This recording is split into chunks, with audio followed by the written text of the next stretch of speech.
কাতার বিশ্বকাপ জয়ের পর আর্জেন্টিনা ফুটবল দলকে বাংলাদেশে আনার একটা চেষ্টা ছিল। মেসিদের বাংলাদেশ সফরের সূচিও প্রায় চূড়ান্ত হয়ে গিয়েছিল, যদিও শেষ মুহূর্তে ভেস্তে যায় সেই পরিকল্পনা। এরপর শোনা গিয়েছিল পাশের দেশ ভারতে আসতে যাচ্ছেন বিশ্ব চ্যাম্পিয়নরা। 14 বছর পর দ্বিতীয়বার ভারতে আসার কথা ছিল লিওনেল মেসিদের। চলতি বছরের অক্টোবরে মেসিদের কেরালায় একটি প্রীতি ম্যাচ খেলতে আসার কথা ঘোষণা করেছিলেন সেখানকার ক্রীড়ামন্ত্রী ভি আব্দুর রহিমান। কেন বাতিল হতে পারে মেসিদের ভারত সফর? কারণ হিসেবে উঠে এসেছে বর্তমান ভারত এবং পাকিস্তানের যুদ্ধের মধ্যে নিরাপত্তার অনিশ্চয়তা। আর্জেন্টিনার ভারতে না আসা নিয়ে কারণ আরও থাকতে পারে।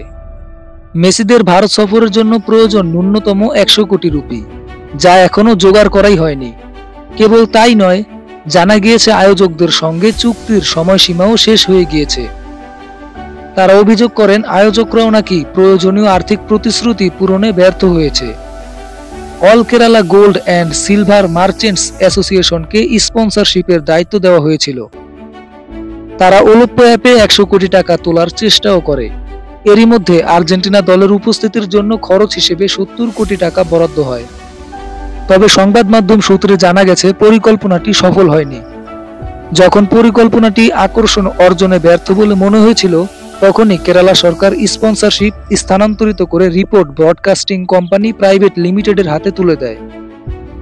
মার্চে কেরালার ক্রীড়ামন্ত্রী কোঝিকোড়ে এক অনুষ্ঠানে ঘোষণা করেছিলেন মেসি 25 অক্টোবর থেকে 2 নভেম্বর 7 দিনের জন্য রাজ্য সফর করবেন।